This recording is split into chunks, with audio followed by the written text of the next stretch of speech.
সকাল ১০টা বাজতে চলল। আজ ভার্সিটি নেই। টুকটুকি এখনো দেধাচ্ছে, ঘুমাচ্ছে। হেলদোল নেই কোনো। ভার্সিটি না থাকলে এভাবে ঘুমায় ও। মেঘা ঘুমায়, তবে ও উঠে পড়েছে। ফ্রেশ হয়ে নিচে নামতে নামতে আদ্রকে দেখল সে। এতক্ষণে সবাই যে যার কাজে চলে গেছে। শুভ্র অফিস চলে গেছে। তোফাল কাবির আর তৌসিফ কাবির ও চলে গেছেন অফিসে। ব্রেকফাস্ট শেষ সবার। আদ্র ড্রয়িং রুমের সোফায় বসে বসে ফোন কাটছে। মেঘা ওকে কয়েক পলক দেখে কিচেনের দিকে গেল। শাহিনা কাবির তরকারি কষাচ্ছেন। নিচে বসে বাটিতে মাছ কাটছেন রুবিনা কাবির। মেঘা আলতো হেসে পেছন থেকে আলগোছে শাহিনা কবিরকে জড়িয়ে ধরল। হাই তুলে নরম কণ্ঠে বলল, গুড মর্নিং মনি। স্মিত হাসলেন শাহিনা কাবির। কোমল সুরে বললেন, উঠে পড়েছিস? কি খাবে বল? হটপটে গরম পরোটা রাখা আছে, ডিমের অমলেট করে দেব? না মুনি, এখন কিছু খাবো না, শুধু কফি খাবো। বলতে বলতে কফি বসালো মেঘা।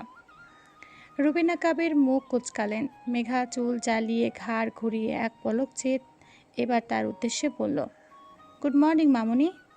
মর্নিং আছে এখনো? কটা বাজে খেয়াল আছে? 10টা পেরিয়ে গেছে। কোন বাড়ির মেয়ে বউ এত সকাল অবধি ঘুমায়? মেঘা থামল। শিথিল বুকশ্রী বিকৃত করল সহসা। বউ সম্বোধনটা ঘৃণিত লাগলো ওর কাছে। শাহিনা কাবির পরিস্থিতি বুঝে ঝটপট পড়লেন, আহ রুবিনা, কিসব বলছিস? মেঘা সাফা এখনো ঘুমাচ্ছে, ঘুম থেকে ওঠেনি ও। শুকনো উত্তর করল মেঘা, না। তারপর কফি নিয়ে বেরিয়ে এলো কিচেন থেকে। আদ্রের পাশে সোফায় বসলো। উদাস হয়ে চুমুক বসালো কাপে। আদ্র এক পলক চেয়ে প্রশ্ন করল, ঘুম হলো এতক্ষণে? উত্তর করল না মেঘা। আদ্রের দিকে তাকালো। খুব মনোযোগ সহকারে ফোন ঘাঁটছে আদ্র। নতুন ফোন কিনেছে আবার। আগেরটার আর খোঁজ পাওয়া যায়নি। লাস্ট লোকেশন বাড়িতেই ছিল। মেঘা জিজ্ঞেস করলো, নতুন ফোন কিনেছো? হুম। কি করছো ফোনে? কিছু না। কপালে ভাঁজ ফেললো মেঘা। আদ্র ওর দিকে আনমনা। কিছু তো একটা করছে ফোনে। মেঘা একটু উকি দিতেই ফোন সরিয়ে নিল আদ্র। কি দেখছিস? তুমি কি করছিলে তাই দেখছিলাম। লুকাচ্ছ কেন ফোন? লুকাতে যাবো কেন? তাহলে দেখাও কি করছিলে। তোকে দেখাবো কেন? প্রেম করছো ফোনে? আমি লক্ষ্য করেছি। মিটি মিটি হাসছিলে। কার সাথে কথা বলছিলে বলো তো? আদ্র শ্বাস ফেলল। খানিক মস্করা করে চোখ টিপে বলল, it's too secret dear. Megha চিকচিক করে উঠল। উচ্ছ্বসিত হয়ে বলল, সিরিয়াসলি? প্রেম করছো? ফোনের দৃষ্টি ফিরিয়ে নিল আদ্র। রাশভারী গলায় বলল, টুকটুকির রোল প্লে করতে এসেছিস? মৃদু হাসলো মেঘা। কফিতে পরপর কয়েকটা চুমুক বসালো। মগটা বাড়িয়ে টি টেবিলের ওপর রাখলো। সন্তর্পণে উঠে দাঁড়ালো। পা টিপে দুপা এগিয়ে ছো মেরে আদ্রের হাত থেকে ফোনটা কেড়ে নিল। ভরকালো আদ্র। মেঘার ছুট লাগালো সিঁড়ির দিকে। আদ্র ঝট করে উঠে দাঁড়িয়ে ধাওয়া ধরার আগেই গলা উঁচিয়ে বলল, মেঘ, ফোন দে আমার। ফাজলামো করবি না একদম। ইম্পর্ট্যান্ট কাজ করছি আমি। মেঘা শুনল তবে তো। পরনের স্কার্টটা উঁচিয়ে ধরে পায়ের দিকে তাকিয়ে সিঁড়ি উঠতে লাগলো টপাটপ। 4 ধাপ সিঁড়ি ওঠার আগে ধাক্কা খেলো শক্ত খাম্বার মতো কিছু একটা সাথে। আকস্মিক বাধা পেয়ে সিঁড়িতে পা উঁচু নিচু হতে বেসামাল হয়ে পেছনের দিকে পড়তে নিল। তবে পড়ল না। ডান হাত টেনে আটকে ফেলল কেউ। এক মুহূর্তের ভয়ে চোখ মুখ খিঁচল মেঘা। পরেনি এটা অনুধাবন হতেই পিট পিট করে চোখ খুলল। অমনি রোদের নিরেট শ্যামলা মুখশ্রী নজরে পড়ল। প্যান্টের পকেটে এক হাত গুজে অন্য হাত আরামসে মেঘাকে পড়া থেকে বাঁচিয়ে নিয়েছে ও। দুজনের দৃষ্টির মিলনের মাঝেই নিচ থেকে আদ্র চেঁচালো ভরকালো গলায়, মেঘ, ঠিক আছিস? তোকে বললাম ছুটবি না। এক্ষুনি পড়ে গেলে কি হতো? আদ্রের কথা কর্ণপাত হওয়া মাত্রই রৌদ্র হাত ছেড়ে দিল মেঘার। আর ঠিক থাকলো না মেয়েটা। ছাড়া পাওয়া মাত্রই ঠাস করে পড়ে গেল পিছনের দিকে। সোজাসুজি কোমর চোরকে পড়ল মেয়েটার। অমনি ব্যথায় চোখ খিচে মৃদু আর্তনাদ করে কুকিয়ে উঠল। চেঁচালো আদ্র, মেঘ! কিচেন থেকে ছুটে আসলো শাহিনা কাবির। পিছু পিছু রুবিনা কাবির। আদ্র তেড়ে আসলো। কোমরে হাত ঠেসে মেঝেতে ব্যথাতুর মুখ ভঙ্গিমা নিয়ে পড়ে আছে মেঘা। পদযুগল এখনো সিঁড়িতে। আদ্র হক চুকিয়ে গেল। মেঘাকে সামলে ধরল দু হাতে। বিচলিত হয়ে পড়ল সে। মেঘ, আরে ওকে, ব্যথা পেয়েছিস? কোমরে লেগেছে? ঠিক আছিস তুই? মেয়েটার কোমরে লেগেছে ভীষণ। খারাপভাবে আচমকা পড়েছে। লাগারই কথা। রুবিনা কাবির সবটা বোধগম্য করতে না পেরে মেঘাকে ওভাবে অমন অবস্থায় দেখে উদ্বিগ্ন গলায় বললেন, আদ্র, কি হলো ওর? এভাবে পড়লি কি করে? এই মেয়ে পড়লি কি করে? ছোটাছুটি করছিস নিশ্চয়? উত্তর না পেয়ে কিড়মিড়ে উঠল আদ্র। ক্ষিপ্র হয়ে চোখ তুলে তাকালো সিঁড়ির উপর দাঁড়িয়ে থাকা রৌদ্রের দিকে। নির্বিকার ঠায় দাঁড়িয়ে রৌদ্র, কোনো হেলদোল নেই। সে একইভাবে পকেটে এক হাত পুড়ে দাঁড়িয়ে আছে তাল গাছের ন্যায়। আদ্র চরম ক্ষুব্ধ হলো, ধমকে উঠল রৌদ্রকে। What the hell you do Rudy? Are you mad? ফেলে দিলে কেন ওকে? ধমকটা কানে বাজলো রৌদ্রের। রুবিনা কাবির খানিক চমকালেন। রুদ্র মেঘাকে ফেলে দিয়েছে মানে? রুদ্র কাঞ্চলকে লাস্ট কয়েক ধাপ সিঁড়ি নেমে উত্তর করল, ইয়েস, আই এম ম্যাড। এত বছর পর বুঝতে পারলে এটা? ফেলে দিলি কেন ওকে? প্রথমত আমি পড়া থেকে বাঁচিয়েছি ওকে, আর দ্বিতীয়ত ফেলে দিয়েছি। মনে চেয়েছে তাই ফেলে দিয়েছি। ও পড়েছে, ব্যথা পেলে ও ব্যথা পেয়েছে। আমি ব্যথা দিয়েছি তাই ও ব্যথা পেয়েছে। তোরা তো জ্বলছে কেন বলতো? আদ্রের সাথে সাথে বিস্মিত হলো শাহিনা কাবির আর রুবিনা কাবির। রুদ্রের ব্যাপারটা ঠিক হজম হলো না। এই মেয়েটাকে দেখেও রুদ্র এতটা স্থির কেন? কিছু জানার নেই ওর? এত বছর ধরে এই মেয়েটা এ বাড়িতে কেন আছে জানার নেই রৌদ্রের? রৌদ্র এতটা শান্ত ঠিক মানতে আর বুঝতে অসুবিধা হচ্ছে। এতক্ষণে এই মেয়েটাকে দেখার পর অনেক কিছু ঘটে যাওয়ার কথা। আদ্র রৌদ্রকে গ্রাহ্য করল না। খেয়াল ফেরালো মেঘার দিকে। খানিক বিচলিত কণ্ঠে মেঘার বাহু ধরে বলল, খুব বেশি ব্যথা পেয়েছিস? ওর দেখি। আদ্র হাতটা বাড়িয়ে দিতে সেটাকে শক্ত করে ধরল মেঘা। দাঁতে দাঁত চেপে আদ্রের ওপর ভর করে উঠে দাঁড়ালো। শাহিনা কাবির প্রশ্ন করলেন, মেঘা ঠিক আছিস মা? হ্যাঁ মনি, আমি ঠিক আছি। লাগেনি তেমন? হাঁটতে পারবি? পা বাড়া দেখি। আদ্রের কথায় মেঘ পা বাড়ালো। হাঁটতে সমস্যা হলো না। নিরীহ মুখে আদ্রের ফোনটা ওর দিকে ফিরিয়ে দিল মেঘা। বলল নিচু স্বরে, সরি। মেঘার হাতে আবার আদ্রের ফোন দেখে রগরগে দৃষ্টিপাত করলো রৌদ্র। ফোনটার দিকে তাকিয়ে বিড়বিড় করলো ক্ষুব্ধ স্বরে, একটাকে কোমরে ফ্ল্যাশ করেছি, আবার এটা। রৌদ্রের বিড়বিড়ানো ওর মুখেই হারিয়ে যায়। আদ্র মেঘার সরি বলাতে নরম স্বরে বলল, ইটস ওকে, ঘরে চল, আমি নিয়ে যাচ্ছি। মেঘা আদ্রের সাথে সিঁড়িতে উঠল। আদ্র হাতটা ছেড়েছে, নিজে নিজে উঠেছে মেঘা। রৌদ্রকে পাশ কাটাতে গিয়ে রৌদ্রের দিকে চিবিয়ে কুপির দৃষ্টিপাত করল মেঘা। ফুঁসলো মনে মনে। বিকেল গড়াতে ছাদে উঠেছে মেঘা আর সাফা। এটা নিত্যদিনের রুটিন। সন্ধ্যার আগে এই মুহূর্ত থেকে আধার নামা অবধি ছাদেই কাটাবে দুজন। ছাদে অসংখ্য ফুল গাছ, সব টুকটুকির জন্য। এটা ভীষণ ফুলপ্রিয়। মেঘা রেলিংয়ের ওপর পা ঝুলিয়ে বসেছে, ভয় ডর নেই একটু। সাফা ভয়ে ভয়ে সাবধান করলো ওকে। উঁচুতে ফোবিয়া আছে সাফার। রেলিং ঘেঁষে দাঁড়াতেই পারে না ও। নিচের দিকে তাকালে মাথা চক্কর দিয়ে ওঠে। আর অপরদিকে এই মেঘা, এর তো কোনো কিছুতেই পরোয়া নেই। তিনতলার ছাদ থেকে রেলিংয়ে পা ঝুলিয়ে বসে আছে ভয়হীনা। হাতে ফোন, পূর্ণ মনোযোগ ফোনে। সাফা ওর থেকে সরে এসে ট্যাপ ছেড়ে ছাদের ফুলের টবগুলোতে পানি দিচ্ছে। দিতে দিতে ডাকলো, মেঘা। তুই না অদ্ভুত। অদ্ভুত কেন হলাম? পানির পাইপ ছেড়ে এগিয়ে আসলো সাফা। ওনায় ভেজা হাত মুছল। রেলিং থেকে দূরত্ব বজায় রেখে দাঁড়ালো। ঠোঁট পিছিয়ে খানিক ইতস্তত বোধ করলো কথা তুলতে। বাড়িতে সবাই এই নিয়ে উদাসীন। কারোর কোনো মাথা ব্যথা নেই, নিরুদ্বেগ সবাই। সাফা সেই 3 দিন থেকে পেট আর মুখ বহু কষ্টে চেপে রেখেছে। খচখচ করছে প্রসঙ্গ তোলার জন্য। রৌদ্র আর মেঘার সমন্বয় প্রসঙ্গ। জিভ কিচকিচ করছে ওর। তবে ও জানে এই প্রসঙ্গে কথা তুললে নিশ্চয় মেঘা ঝাড়ি খাবে। মেঘা ধমকাবে ওকে। রাগের দরুন হয়তো কথাও বলবে না, ঘন্টার পর ঘন্টা। কিন্তু তবুও আজ আর সাফা চুপ থাকতে পারল না, বলেই ফেলল, ভাইয়া এসেছে 3 দিন হলো, অথচ তুই এত নর্মাল আছিস কিভাবে? মেঘা কথাটা এতটা গুরুত্ব দিল না। অন্তত উপর উপর সে ভাবই দেখালো। ভিতরে কী চলল কে জানে। নিঃশব্দে শ্বাস পড়ল। বলল অজানার ভান করে, কোন ভাইয়ার কথা বলছিস? রৌদ্র ভাইয়া? ও, ওই ডিসগাস্টিং ম্যানার্সলেস লোকটা? ওটা তো তোর ভাইয়া হয় বুঝি। 5 বছর ধরে এই বাড়িতে আছি, একটা দিনের জন্য তো দেখিনি, তাই জানতাম না। তো তোর ভাইয়া এসেছে তো আমার কি? তোর কিছু নেই? কি আছে? তুই আসলে অদ্ভুত মেঘা। মেঘা আর প্রত্যুত্তর করল না। খানিক বাদ সন্ধ্যার আজান পড়ল। আধার নামছে। শুভ্রের আসার সময় হয়েছে, এটা মনে পড়তে সাফা চটপট বলল, নিচে চল এখন, সন্ধ্যা হয়ে গেছে। রেলিং থেকে নামলো মেঘা। সাফা ছুটতে উদ্যত হয়ে পিছু ফিরল, নিজের সাথে নিজের চ্যালেঞ্জ ধরল। মেঘার আগে নিচে নামবেও। মেঘা রেলিং থেকে নেমে গা ছেড়ে পা বাড়ানোর আগেই দৌড় লাগালো সাফা। দুদিকে মাথা নাড়ালো মেঘা। এই মেয়ের ছটপটেপনা যাবে না। সাফা হুড়মুড়িয়ে 3তলা থেকে দোতলায় নামতে গেলে সিঁড়ির মাঝপথে রৌদ্রের সাথে সাক্ষাৎ। হাতে সিগারেটের প্যাকেট আর লাইটার নিয়ে ধূপধাপ পা ফেলে ছাদে উঠছে রৌদ্র। শরীরে ভারী ট্রাউজার আর গলায় টাওয়েল ঝোলানো, পেটানো শরীর উন্মুক্ত। যখন তখন শাওয়ার নেওয়ার অভ্যাস হয়ে গেছে ওর। সাফা একটু থামলো, চোখ নামিয়ে গুটি গুটি তাপ ধাপে রৌদ্রকে পাশ কাটিয়ে ফের ছুটল নিচের দিকে।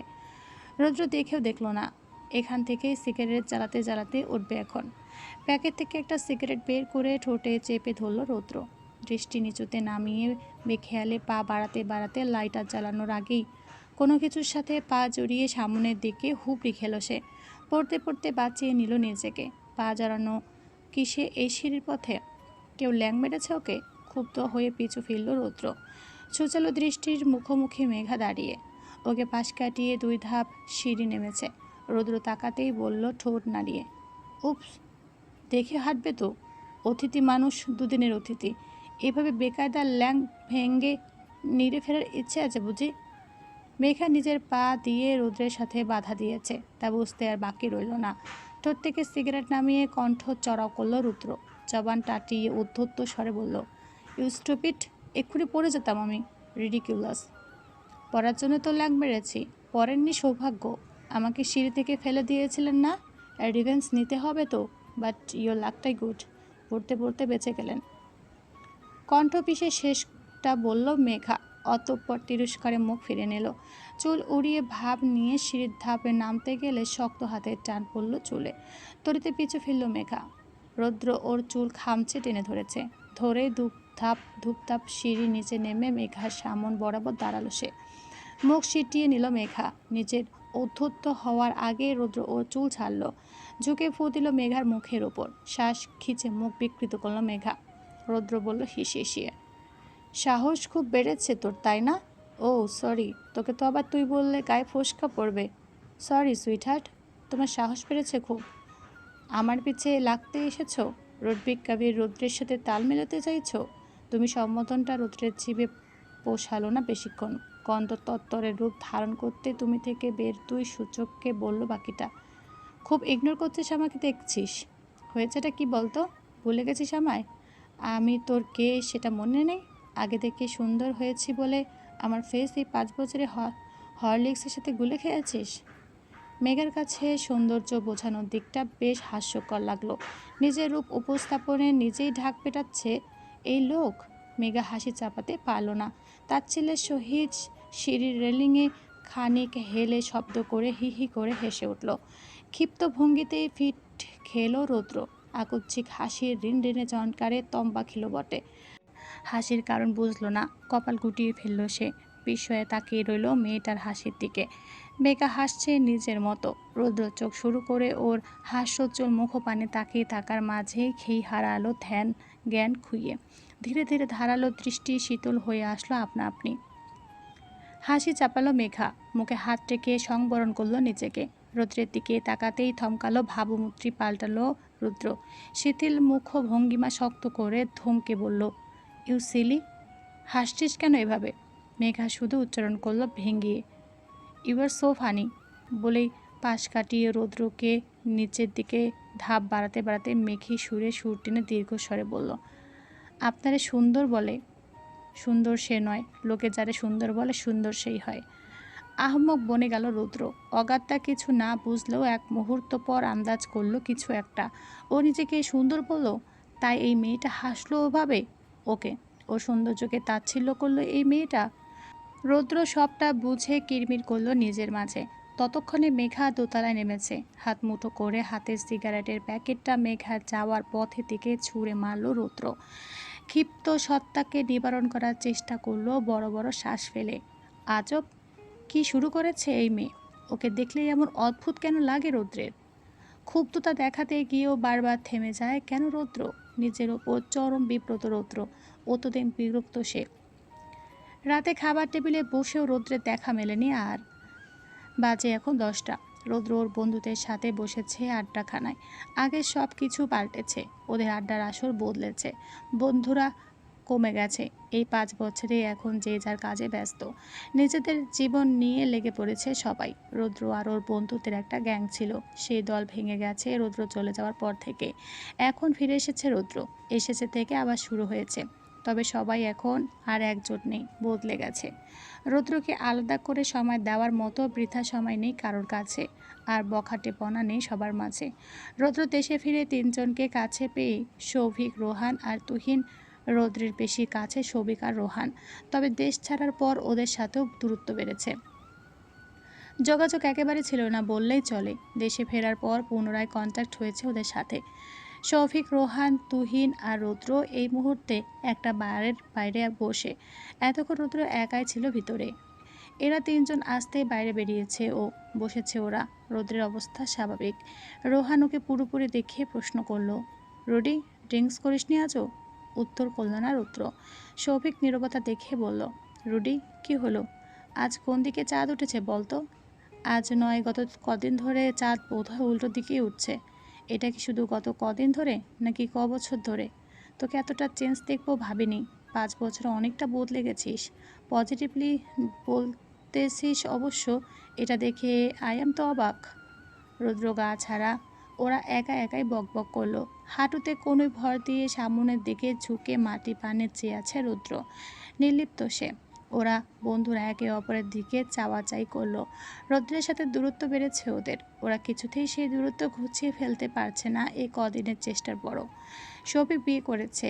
আর কোনো প্রসঙ্গ না পেয়ে রৌদ্রের মনোযোগ আকর্ষণের জন্য নিজের বিয়ের কথা তুলল সে।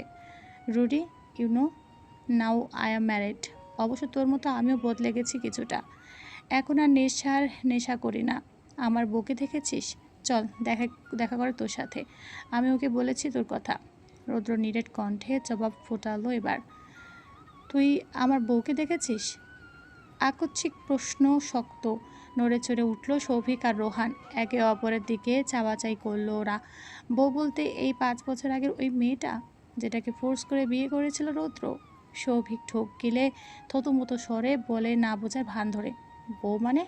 বউ মানে বউ। বিয়ে করলে তো বউই হয়। আমি যেন মেয়েটাকে বিয়ে করেছিলাম। ওই মেয়েটা, ওই ইভারা।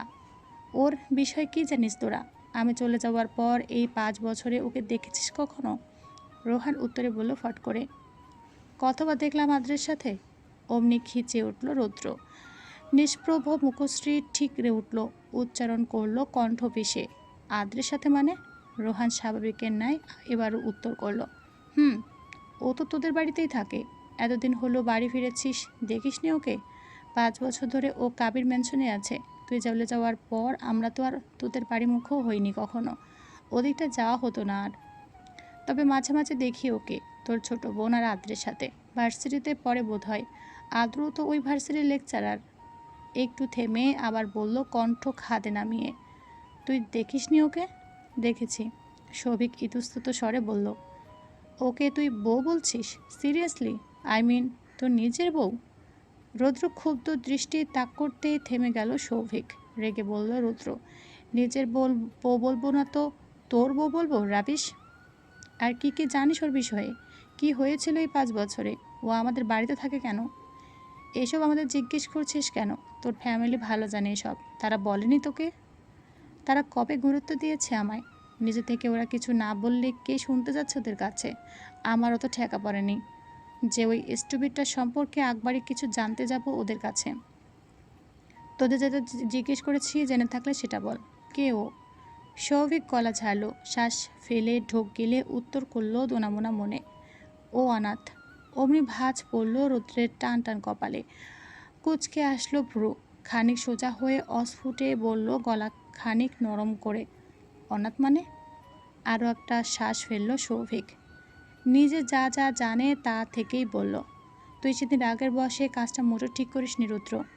তোকে আটকাতেও পারিনি আমরা। তুই চলে যাবার পর জানতে পেরেছি কিছু মিছু। ওই মেয়েটা মেবে অনাথ, কেউ নেই ওর পরিবারে। ও সেদিন বলেছিল মনে নেই যে ওর দাদুমণি অসুস্থ? আমরা একটু একটু যতটুকু শুনেছি তাতে ওর দাদুমণি ছাড়া ওর আর কেউ ছিল না। আর পরে ওর দাদুমণি মারা গেছে হয়তো। তাই তোর বাবা আর বাবাই ওকে তোদের বাড়িতে রেখেছে। তুই চলে যাবার পর দিন থেকে ও তোদের বাড়িতে থাকে। আর এই 5 বছর ধরে ও তোদের বাড়িতেই আছে। এর চেয়ে আর বেশি কিছু জানা নেই আমাদের। এই কদিনে ওর প্রসঙ্গে প্রসঙ্গে কথা বলতে গিয়েও থেমে গেছি। ভেবেছিলাম রেগে যাবি, তাই কিছু বলিনি। রৌদ্র নীরবে শুনল। সৌভিক থামতেই স্তব্ধ হলো আশপাশ। চারপাশের মুখ পুরো বন্ধ। রৌদ্র ঠায় বসে রইল কিছুক্ষণ, অতঃপর শক্ত চোয়ালে আকস্মিক প্রশ্ন করল ভারী গলায়, আদ্রের সাথে কতবার দেখেছিস ওকে? বেশ কয়েকবার দেখেছি। গুনে বল কতবার দেখেছিস। রোহান কপাল কুঁচকালো, হিসেব কষল। এই 5 বছরে কতবার দেখেছে তাকে হিসেব আছে নাকি? আর দেখেছেই তো হঠাৎ করে এক পলকের জন্য। তবুও খানিক হিসেব নিকেশ করে আন্দাজে বলল রোহান, হবে হয়তো 40-50 বার। ছট করে উঠে দাঁড়ালো রুদ্র। নিচে একটা হুইস্কির বোতল ছিল পায়ের কাছে, সেটা হাতে তুলে ছিপি খুলল। অতঃপর ঢক ঢক করে অর্ধেক বোতল খালি করলো এক নিঃশ্বাসে। মুখ থেকে বোতল সরিয়ে সেটা ছুঁড়ে মারল সামনের দিকে। মার্বেল পাথরের মেঝেতে পড়ে ঝরঝর করে ভেঙে টুকরো টুকরো হলো বোতলটা। ভেতরে বাকি হারাম তরল পদার্থটুকু ছিটকে পড়ল এপাশ ওপাশ। আকস্মাৎ কাণ্ডে চমকালো সৌভিক, রোহান আর তুহিন। রৌদ্র নিজের মাঝে বিড়বিড় করলো চিবিয়ে, এবার ওই স্টুপিড গুনে গুনে 50টা থাপ্পড় খাবে আমার কাছে। কণ্ঠে মিলিয়ে গেল ওর বিড়বিড় কথাগুলো। কেউ শুনতে পেল না। দম্ভ ভরে পা চালিয়ে বন্ধুদের আসর ত্যাগ করলো সে। এদিকে মুহূর্ত বনে রৌদ্রের দিকে তাকিয়ে রইল বাকিরা। সকাল এখন 8টা। কাল রাতে বাড়িতে ফিরে কারোরই হদিশ পায়নি রৌদ্র। ও ফিরতে ফিরতে ঘুমিয়ে গেছে সকলে, একমাত্র রুবিনা কাবির ব্যতীত। তিনি ছেলের প্রতীক্ষায় ছিলেন, কিন্তু ছেলে বাড়ি ফিরে তাকে গ্রাহ্যই করল না। কোনো রূপ কথা না শুনে, কিছু না বলে ঘরে ঢুকে মায়ের মুখের ওপর ধাম করে দরজা লাগিয়ে শুয়ে পড়ল। এখন সকাল হতে উঠে পড়েছে। সে উঠেছে 7টার দিকে, লম্বা শাওয়ার নিয়েছে 8টা পর্যন্ত। অতঃপর নিচে নেমেছে। মেঘা, সাফা, আহিয়ান আর শুভ্র ব্রেকফাস্ট টেবিলে, তোফায়েল কাবির আর তৌসিফ কাবির সোফায় বসে। ছেলে মেয়েদের খাওয়া হলে তারাও খেয়ে দিয়ে বেরোবেন অফিসে। শুভ্র আগে যাবে। আদ্র এখনও নিচে নামেনি। নিচে নামতে নামতে টেবিলের প্রত্যেকজনকে সরু চোখে গুনে নিল রুদ্র। আদ্রের অনুপস্থিতি নজর কাড়ল বেশি। এদিকে রামিসা কাঁদছে। সিরাত ওকে থামাতে থামাতে নিচে নামছে। সিঁড়ির দিকে থেকে বাচ্চার কান্নার আওয়াজ পেয়ে সবাই চকিতে তাকালো সিঁড়ির দিকে। কান্নার শব্দ শুনে রৌদ্রও দাঁড়িয়ে পড়েছে সিঁড়ির দিকে। সিরাতের সাথে সাথে রৌদ্রকেও দেখলো সবাই। আহিয়ান খাওয়া ফেলে তড়িঘড়ি করে উঠল, এগিয়ে এসে যেতে বলল, কি হয়েছে সিরাত? রামিসা কাঁদছে কেন? আরে দেখো না, আচমকা কান্না জুড়ে বসলো, থামছে না কিছুতেই। কিচেন থেকে রুবিনা কাবির হন্তদন্ত হয়ে বেরিয়ে আসলেন। সিরাত সিঁড়ি বেয়ে নামতে আহিয়ান হাত বাড়িয়ে দিয়ে বলল, আমার কোলে দাও দেখি। আমার কোলে থামছে না, আর তুমি থামাতে পারবে ওকে? সিরাতের কথা শেষ হতেই নরম কণ্ঠ ভেসে আসলো, আপু আমাকে দাও। সচকিতে সবাই তাকায় রৌদ্রের দিকে। রৌদ্র হাত বাড়িয়ে দিয়েছে। তাজ্জব বনে অবিশ্বাসে চাইল সকলে। সিরাত সন্দিহান হয়ে শুধালো, হ্যাঁ আমাকে দাও। ফের একই স্বর। সিরাত হাবলার মতো চেয়ে রইল। রৌদ্র নিজে সিরাতের থেকে আলতো করে সন্তর্পণে কোলে নিল রামিসাকে। আদুরে হয়ে বাচ্চার মুখ পানে তাকে মৃদু হাসল রৌদ্র। ওষ্ঠ বাড়িয়ে চুমু খেলো। ড্রয়িং রুমে ওকে কোলে নিয়ে চুপটি করে একটু হাঁটাহাঁটি করার মাঝেই কান্না থামালো রামিসার। আরও বেশি তাজ্জব হলো সকলে। রৌদ্রের এতটা নির্মল খেয়ালি ভাব ঠিক হজম হলো না। তোফায়েল কাবির সহ বাকিরা ভ্যাট ভ্যাট করে তাকিয়ে আছেন। খাওয়া শেষে তাকিয়ে আছে শুভ্র আর সাফা, মেঘা ব্যতীত। তবে মেঘার ঠাহরে সবটা পরোক্ষভাবে ধরা দিল। চুপচাপ খেয়ে নিচ্ছে মেঘা। রামিসা থামতেই ওকে ফের সিরাতের কোলে তুলে দিল রৌদ্র। সিরাত অবাক স্বরে বলল, এভাবে বাচ্চা সামলানো শিখলি কোথা থেকে? বিদেশে। ততক্ষণাৎ উত্তরে সাফা বোকা বোকা স্বরে বলল ঘাড় ঘুরিয়ে, কিভাবে ভাইয়া? বিদেশে কি বেবিদের হোস্টেলে জব করতে? বাচ্চা সামলানোর জব করতে সেখানে? রৌদ্র ফিক করে হেসে ফেলল। ওর এভাবে হাসাতেও অবাক হলো সকলে। রৌদ্র এগিয়ে এসে একটা আলতো গাঁটটা মারল টুকটুকির মাথায়। ওর পাশে চেয়ারটা টেনে বসতে বসতে বলল, গাব্বু তুই সেই বোকায় রয়ে গেলি। বাচ্চা সামলানোর জব করব কেন আমি? বাচ্চা জন্ম দিয়ে বাচ্চা সামলেছি। ইউনো, বিদেশ গিয়ে বিয়ে করেছি, 2টো বাচ্চাও আছে আমার। ওগুলোকে সামলাতে সামলাতেই শিখে গেছি। বড় বড় চোখে চাইল সাফা। রৌদ্রের হেয়ালি ধরতে না পেরে নিজের বোকা হওয়া পরিচয় দিল আবার। কথা চেপে রাখতে পারল না। সে কি ভাইয়া, তুমি না ম্যারিড? মেঘাকে তো তুমি বিয়ে করেছিলে। বিদেশে গিয়ে আবার বিয়ে করেছো তুমি? খাওয়া থামালো মেঘা। হাত থমকেছে রৌদ্রের কথাটা কর্ণকুহরে প্রবেশ করা মাত্রই। এবার টুকটুকির কথাতে গলায় খাবার আটকালো। তড়িঘড়ি করে গ্লাস তুলে মুখে লাগালো মেঘা। সিরাত ওকে আর রৌদ্রকে পরক করে চড়া কণ্ঠে ধমক দিল ততক্ষণাৎ। টুকটুকি, চুপচাপ খাবি? রৌদ্র মজা করেছে। বুদ্ধু, কিছুই বুঝিস না তুই। সিরাতের কথা শেষ হতেই মেঘা আচমকা উঠে দাঁড়ালো। মুখ চেপে ধরে এলোমেলো পায়ে বেসিনের দিকে ছুটল। ভর কালো সকলে। শুভ্র চেঁচালো, মেঘা, কি হলো? পেটে সমস্ত খাবার বেসিনে উকড়ে দিল মেঘা। গা গলিয়ে উঠল ওর। গলায় খাবার আটকে ছিল। তড়িঘড়ি করে পানি খেতে গিয়ে আরও বেশি আটকে গেছে। গা গুলিয়ে উঠেছে। পানির সাথে সাথে পেটের বাকি খাবারটুকু উগলে এসেছে। অস্বস্তিকর অনুভূতিতে চোখ মুখ উল্টালো মেঘা। সাফা, শুভ্র আর রুবিনা কাবির ওর পিছু পিছু ছুটলেন। রৌদ্র চেয়ার ছেড়ে উঠে গিয়ে উঠল না। হাত দুটো মুঠো করে ততস্থ হয়ে ধারালো দৃষ্টিপাত করলো সেদিকে। সিরাত এখান থেকে তৎপর হয়ে চেঁচালো, মা, ওর আবার কী হলো? এই মেয়ে, কী হলো তোর? এভাবে বমি করলি কেন? রুবিনা কাবিরের কথায় মেঘা স্বাভাবিক হলো। কুলকুচি করে চোখে মুখে একটু পানি ছিটিয়ে নিল। কিছু না মামুনি, গলায় খাবার আটকে ছিল তাই। তৌসিফ কাবির এখান থেকে বললেন, দেখে খাবে তো। ঠিক আছো তুমি? আমি ঠিক আছি বাবাই। টুকটুকি খাওয়া হয়েছে তোর? ভার্সিটির জন্য দেরি হয়ে যাচ্ছে আমাদের। আদ্র ভাইয়া কোথায়? নিস্তেজ শীতল ছল মেঘার চোখ নামিয়ে রেখেছে। ভেজা মুখের সাথে সাথে দৃষ্টি জোড়াও ভেজা। হয়তো পানির ছেটায়, নয়তো নোনা জলে। রুবিনা কাবির সিঁড়ির দিকে তাকালেন। আদ্র নিচে নামেনি এখনো? ভার্সিটি যাবে না? আমি উপরে গেলাম। এতটুকু উচ্চারণ করে দ্রুত পায়ে উপরে ছুটল মেঘা। একেবারে ঘরে ঢুকে দরজা ঠাস করে লাগিয়ে দিল। দরজার পিঠ ঠিকিয়ে দাঁড়ালো চোখ বুজে। লম্বা লম্বা শ্বাস টানলো বুক ভরে। আদ্রর নিচে নামলো ও চলে যাওয়ার পর। টেবিলে রৌদ্র একাই বসে বসে খাচ্ছে। আশেপাশে তাকালো আদ্র। মেঘা নিচে নেই। শার্টের হাতা কনুই পর্যন্ত গোটাতে গোটাতে মুখ খুলল আদ্র। টুকটুকি, মেঘ কোথায়? দেরি হয়ে যাচ্ছে। মেঘা তো ঘরে গেল ভাইয়া। এসে যাবে এক্ষুনি, তুমি তাড়াতাড়ি খেয়ে নাও। খাবো না আমি, দেরি হয়ে যাচ্ছে। অতঃপর গলা বাড়িয়ে মেঘাকে ডাকলো উপরে তাকিয়ে। মেঘ, হলো তোর? নিচে আয় fast. We are already late. Bag নিয়ে ধীর পায়ে নিচে নামে মেঘা। চেঞ্জ করেছে। আদ্র ওর শুকনো মুখখানা দিকে কপাল গুটিয়ে ফেলল। কি হয়েছে? মুখ শুকনো দেখাচ্ছে কেন? সিরাত উত্তর করল পাশ থেকে, খেতে গিয়ে খাবার গলায় আটকে বমি করেছে মেয়ে। সে কি, বমি করেছিস? মেঘা বিরক্তি প্রকাশ করলো। চোখ তুলেও তাকালো না কোনো দিকে। আদ্রের হাত টেনে ধরে পা বাড়াতে বাড়াতে বলল বিরক্তি মাখা কণ্ঠে, চলো তো, ভালো লাগছে না। রৌদ্রের বাঁকা চোখ এড়ালো না দৃশ্যটুকু। খেতে খেতে থামলো রৌদ্র। মুখে আবার চিবিয়ে গেল। হাতের ভাঁজের অর্ধ স্যান্ডউইচটা পিষে ফেললো মুঠোতেই। উঠে দাঁড়ালো চোয়াল শক্ত করে। আদ্র আর মেঘা সদর পেরোনোর আগেই কটকট পায়ে এগিয়ে মেঘার হাত হ্যাচকা টানে টেনে ধরলো। মেয়েটা টান পেয়ে পিছু ফিরতে না ফিরতে সপাটে একটা দাপুটের চর পড়ল বাম গাল বরাবর। আকস্মিক আঘাতে নিজেকে সামলে নিতে হিমশিম খেল মেঘা। আদ্রের হাত ছাড়িয়ে ছিটকে পড়ল পাশে। ড্রয়িং রুমের সবাই রৌদ্রের তাৎক্ষণিক কাণ্ডে তম্বা খেলেন। আতকে তাকালেন রৌদ্র আর মেঘার দিকে।